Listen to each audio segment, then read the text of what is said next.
Buenos días a todos y bienvenidos a un nuevo vídeo de la verdad de la Biblia. Hoy tenemos un pequeño estudio donde vamos a hablar de uno de los temas más debatidos dentro del mundo cristiano con relación a las obras, la fe y si Santiago está afirmando respaldar la justificación por obras y no por la sola fe. En este pequeño estudio veremos que Santiago no adopta una posición soteriológica de justificación por obras, más bien está argumentando que la fe genuina se demuestra en las acciones. Y bueno, el kit de la cuestión lo vemos aquí en Santiago 2:24 cuando dice, vosotros veis pues que el hombre es justificado por las obras y no solamente por la fe.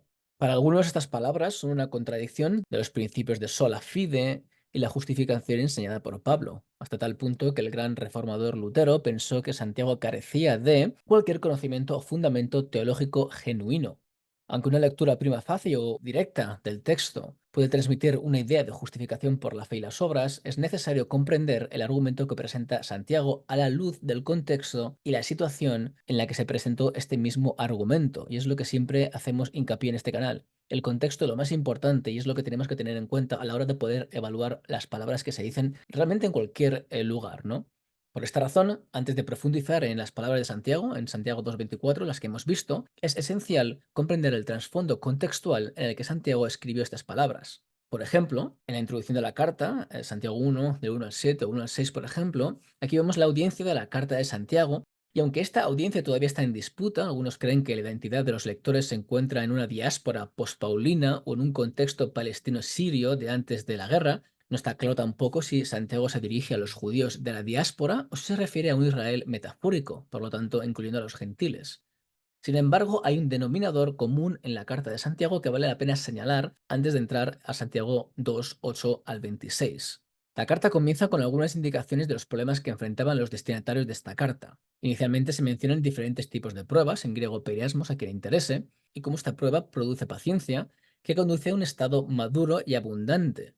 Asimismo, la apertura de la carta hace hincapié en la importancia de la fe como algo que no implica duda. Y esta mención de la fe es significativa ya que sienta las bases sobre las que construirá el argumento de Santiago. En los versículos dice lo siguiente, en el capítulo 1, versículo 2, hermanos míos, tened por sumo gozo cuando os halléis en diversas pruebas, sabiendo que la prueba de vuestra fe produce paciencia. Así que llevamos la prueba fe al inicio de la carta. Versículo 4, más tenga la paciencia su obra completa para que seáis perfectos y cabales sin que os falte cosa alguna. Y si alguno de vosotros tiene falta de sabiduría, pídala a Dios, el cual da a todos abundantemente y sin reproche, y le será dada. Importante también saber esto para nuestra vida espiritual. Pero pida con fe, no dudando nada. Evidentemente, la fe va en contra de la duda, ¿no? Porque el que duda es semejante a la onda del mar, que es arrastrada por el viento y echada de una parte a otra. Así que al inicio ya vemos una de las cosas que ocurría y la importancia de la fe y la evidente contradicción o contraposición entre fe y duda.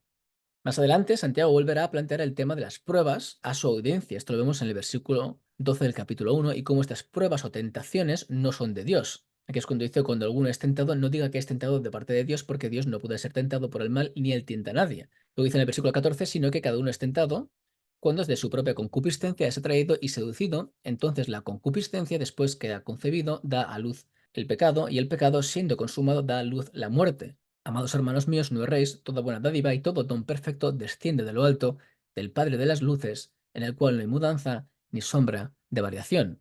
Sí que vemos cómo habla, ¿no?, de las pruebas, o estas tentaciones no vienen de Dios porque Dios no tienta a nadie, no prueba a nadie con esa intencionalidad de que la gente peque, ¿no? Y al fin y al cabo, ese acto generoso de dar, todo don perfecto, pues viene de Dios. Por lo tanto, el comienzo de la carta establece un contexto de pruebas y tribulaciones que enfrenta la audiencia original de Santiago. La importancia de confiar en Dios en las pruebas es primordial. Sin embargo, el énfasis de la carta cambia en los siguientes versos, estableciendo el telón de fondo del texto que vamos a cubrir en este estudio, que es las famosas palabras de la fe, obras, justificación, etc. Esta parte que vamos a ver ahora es más o menos entre el capítulo 1:18 hasta el 2:13, ¿no? Aquí vemos que, si bien el comienzo de esta carta presenta ciertos aspectos relacionados con la vida cristiana, como las pruebas, que también vemos en otras ocasiones, como por ejemplo en 1 Pedro 1:6, 1 Pedro 5:10 y 2 Corintios 1:4, con unos ejemplos para que los veáis. Como siempre digo, podéis parar la pantalla y leer estos versículos con tranquilidad. La siguiente sección retrata algunos temas con los que la audiencia de Santiago estaba tratando. En este caso, Santiago se está asegurando de que las personas sean, todo hombre sea pronto para oír, tardo para hablar, tardo para irarse. Esto lo podemos comparar con el versículo 26 del capítulo 1. Si alguno se cree religioso entre vosotros y no refrena su lengua, sino que engaña su corazón, la religión del tal es vana. Para que veamos la importancia, ¿no?, de la lengua, etcétera, y cómo de esto se habla mucho en esta parte. Y luego vemos cómo dice, porque la ira del hombre no obra la justicia de Dios. Importante para tener en cuenta. Y de hecho es también significativo la palabra que utiliza Santiago aquí como la justicia de Dios, que veis aquí, dikaiosine, que es la misma que el mismo Santiago menciona más tarde en Santiago 2:23, haciendo alusión a Génesis 15:6, cuando dice: Abraham creyó a Dios y le fue contado por justicia, la misma palabra. Como sabéis, a mí este tipo de cosas me interesan muchísimo. Así que estamos viendo un poco este tipo de contexto que empezamos a ver de lo que va a ser el argumento, la base del argumento o la base del argumento que Santiago va a hacer. Siguiendo este vital código de conducta, Santiago va a pasar a otro tema importante que será la base de este estudio que estamos haciendo acerca de las obras y la justificación. Y se habla de la importancia de no solo ser oidores de la palabra, engañándose a ellos mismos, sino también hacedores. Y esto lo ves en el versículo 22 del capítulo 1. Pero sed hacedores de la palabra y no tan solamente oidores, engañándoos a vosotros mismos. La inutilidad de aquellos que oyen la palabra pero no la hacen se presenta con una metáfora de alguien que se mira al espejo pero inmediatamente olvida su apariencia. Esto lo vemos en el versículo 23 al 24, cuando dice: porque si alguno es oidor de la palabra, pero no hacedor de ella, este es semejante al hombre que considera en un espejo su rostro natural, porque él se considera a sí mismo y se va y luego olvida cómo era. Más adelante, los versículos 25 al 27 presentan el preludio del argumento que continuará hasta el fin del capítulo 2. Esto es la diferencia entre una persona religiosa verdadera y una persona religiosa falsa. Un verdadero creyente fiel será bendito, mientras que aquellos que ni siquiera pueden contener su lengua se engañan a sí mismos. En el 25 dice: mas el que mira atentamente en la perfecta ley, la de la libertad, y persevera en ella, no siendo oidor olvidadizo, sino hacedor de la obra, este será bienaventurado en lo que hace. Si alguno se cree religioso entre vosotros y no refrena su lengua, sino que engaña su corazón, la religión del tal es vana. La religión pura y sin mácula delante de Dios, el Padre, es esta: visitar a los huérfanos y las viudas en sus tribulaciones y guardarse sin mancha del mundo. Estas palabras también contrastan muy bien con lo que Santiago va a decir después en el capítulo 3, 5 al 13, acerca de la lengua, etc. Así que vemos cómo existe este tipo de problema, ¿no?, o de falta de comprensión de algunas personas de lo que es una persona que realmente tiene una fe verdadera en comparación con una persona que es religiosa de una manera no correcta. Entonces también aquí Santiago pues pone unos ejemplos que demuestran una fe verdadera. No la justificación por medio de las obras de las personas, sino lo que refleja una fe verdadera que se ve manifestada en este tipo de obras que la gente hace por amor a Dios. En otras palabras, la religión no es solo un conjunto de creencias, sino también un estilo de vida que incluye, por ejemplo, la preocupación por los demás, visitar a los huérfanos y a las viudas en sus tribulaciones, etcétera, los ejemplos que ha puesto aquí Santiago. Por lo tanto, Santiago está sentando las bases del argumento principal que se presentará en el capítulo 2. Es decir, hay un problema continuo en la comunidad a la que se dirige. Algunas personas se adhieren a un sistema de creencias que no es testigo de una religión pura, como veis en el versículo 27. Sin embargo, el problema no consiste solo en conductas o actitudes ilícitas entre ellos. También cubre actos de parcialidad dentro de las asambleas. Santiago expone que dentro de la comunidad hay favoritismo entre las clases sociales. Esto lo podéis ver en el capítulo 2, versículo 1 al 7, cuando dice: hermanos míos, que vuestra fe en nuestro glorioso Señor Jesucristo sea sin acepción de personas, porque si en vuestra congregación entra un hombre con anillo de oro y con ropa espléndida, y también entra un pobre con vestido andrajoso, y miráis con agrado al que trae la ropa espléndida y le decís: siéntate tú aquí en buen lugar, y decís al pobre: estate tú allí en pie, o siéntate aquí bajo mi estrado, ¿no hacéis distinciones entre vosotros mismos y venís a ser jueces con malos pensamientos? Hermanos míos amados, oíd: ¿no ha elegido Dios a los pobres de este mundo para que sean ricos en fe y herederos del reino que ha prometido a los que le aman? Pero vosotros habéis afrentado al pobre. ¿No os oprimen los ricos y no son ellos los mismos que os arrastran a los tribunales? ¿No blasfeman ellos el buen nombre que fue invocado entre vosotros? Sí que vemos cómo existe este tipo de parcialidad en las asambleas o en la asamblea a la que Santiago escribe, y este favoritismo que hay entre las clases sociales. Este favoritismo que impregna la asamblea va en contra de la ley real: amarás a tu prójimo como a ti mismo, como dice Santiago, haciendo alusión a Levítico 19:18. Santiago está señalando a su audiencia que mostrar parcialidad es pecado y por lo tanto son responsables de todo, porque si uno falla en un punto de la ley, se ha hecho transgresor de la ley. Esto lo podéis ver en el capítulo 2, versículo 11. Por esta razón, Santiago hace uso de un verbo imperativo en tiempo presente, amonestándolos no solo a hablar, sino también a actuar como aquellos que serán juzgados por la ley de la libertad. Santiago 2:12. Esto es nuevamente un reproche de Santiago a la audiencia, realzando el argumento anterior, ser oyentes y hacedores, al agregar ahora hablar. En otras palabras, no solo escuches la palabra ni hables de ella, sino también actúa en consecuencia. Una vez más, Santiago está planteando uno de los problemas en las asambleas o en la asamblea a la que escribe. No solo hay favoritismo, sino también comportamiento hipócrita dentro de la comunidad, lo que tiene un resultado potencialmente catastrófico, como dice en Santiago 2:13, porque juicio sin misericordia se hará con aquel que no hiciere misericordia, y la misericordia triunfa sobre el juicio.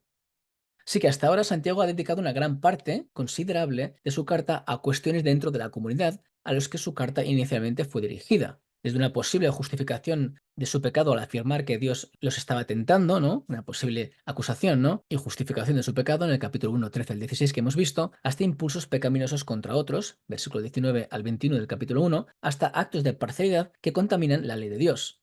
Dentro de este contexto, Santiago continúa su argumento sobre la importancia de no solo conocer la palabra de Dios, sino también de ponerla en práctica, lo que hemos visto antes en el capítulo 1, 22 a 23. El versículo 14 comienza con las palabras: hermanos míos, ¿de qué aprovechará si alguno dice que tiene fe y no tiene obras? ¿Podrá la fe salvarle? Es aquí cuando vemos cómo parece que estas palabras de Santiago pues son una posible contradicción con las palabras del apóstol Pablo en Romanos 4:2 y Gálatas 2:16. Sin embargo, tal conclusión ignoraría el contexto que rodea estas palabras y los problemas que enfrentan cada autor. Mientras que Pablo lidia con los efectos de la venida del Mesías y la aplicación de la ley mosaica, las obras de la ley, ¿no? Santiago está exponiendo a su audiencia que una verdadera fe salvadora se muestra en su comportamiento, que es lo que hemos visto antes en Santiago 1, 22 al 24.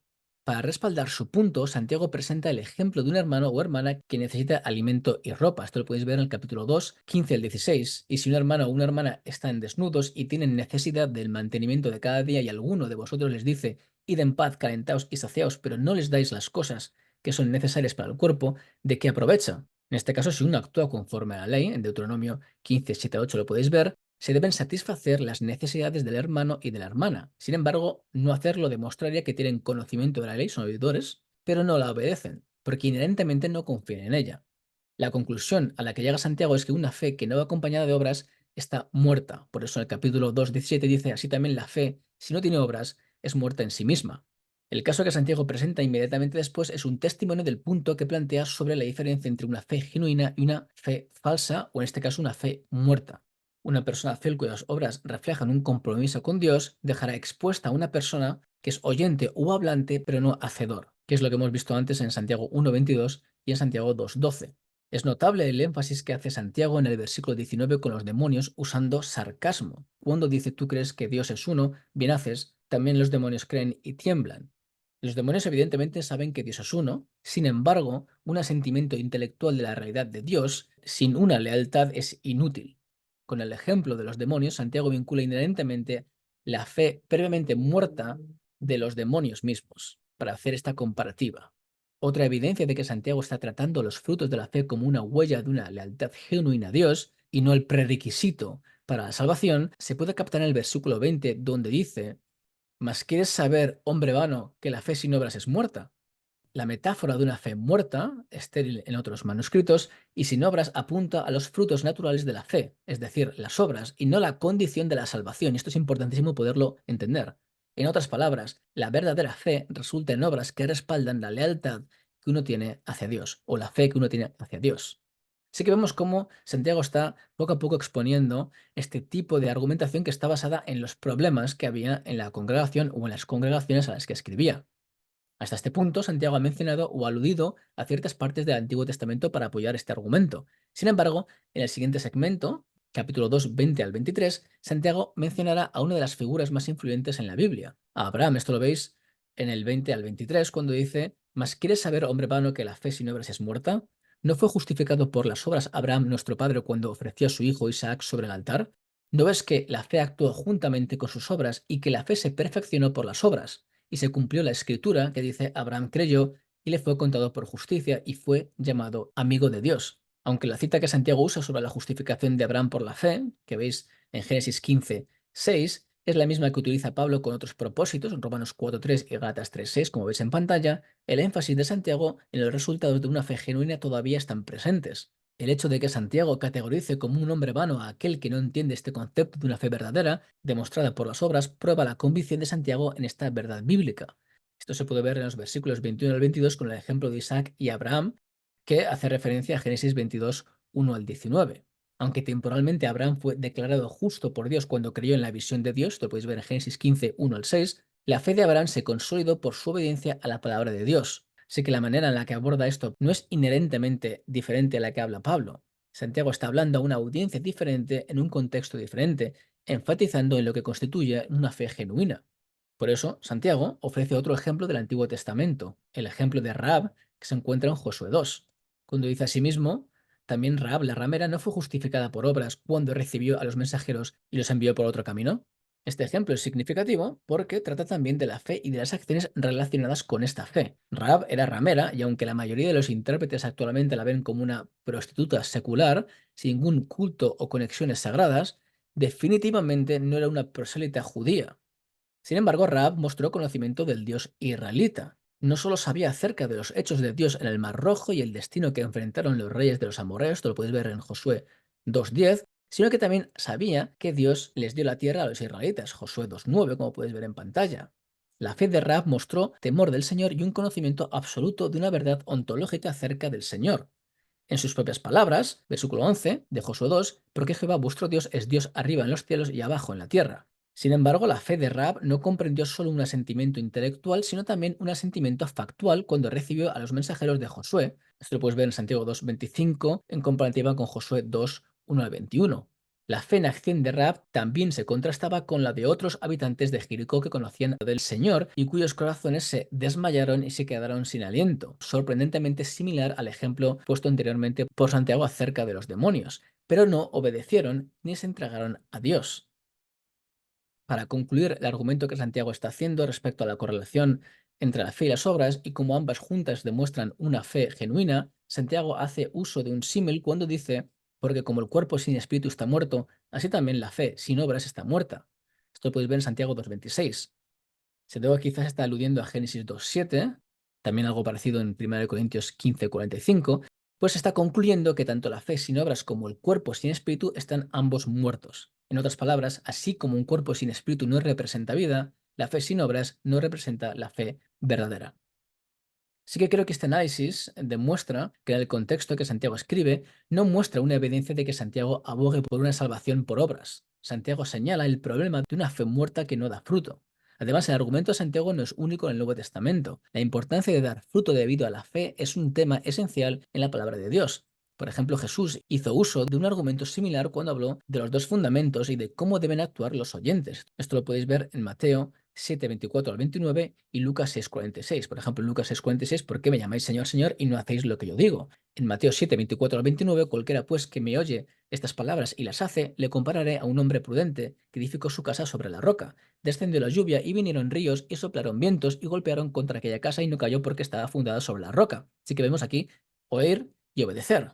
En este caso hacer. Pero cualquiera que me oye estas palabras y no las hace, le compararé a un hombre insensato que edificó su casa sobre la arena, y descendió la lluvia, y vinieron ríos, y soplaron vientos, y dieron con ímpetu contra aquella casa, y cayó, y fue grande su ruina. Curiosamente, Pablo hace un argumento similar en Romanos 2:13, cuando dice, porque no son los oidores de la ley los justos ante Dios, sino los hacedores de la ley serán justificados. Y ejemplos parecidos lo podéis ver en Romanos 2:6 al 10, Tito 1:16, 1 Corintios 3:8, 1 Pedro 1:17 y Apocalipsis 20:11-15. Aquí también con diferentes autores, donde se hace mención a algo parecido acerca de la importancia de demostrar este tipo de frutos, ¿no? O en este caso, la obediencia. Por lo tanto, la teología paulina no se justapone a la de Santiago. Santiago no defiende que las obras salvan a las personas, sino que la fe verdadera muestra frutos manifestados en las obras. Esto constituye una fe más allá del asentimiento intelectual, presentando una forma de vivir según los preceptos de Dios. Sé que no hay contradicción entre las palabras, dos autores en dos contextos diferentes escribiendo para este tipo de problemas que estaban abordando, ¿vale? Es importante poder ver este tipo de distinción. A los que les interese, estos son unos cuantos libros que he utilizado para hacer este mini estudio y espero que haya podido ser de bendición. Como siempre digo, si tenéis algún tipo de duda o alguna pregunta, me podéis dejar un mensaje o mandar un email y yo responderé lo antes posible. Muchas bendiciones, hasta la próxima ocasión.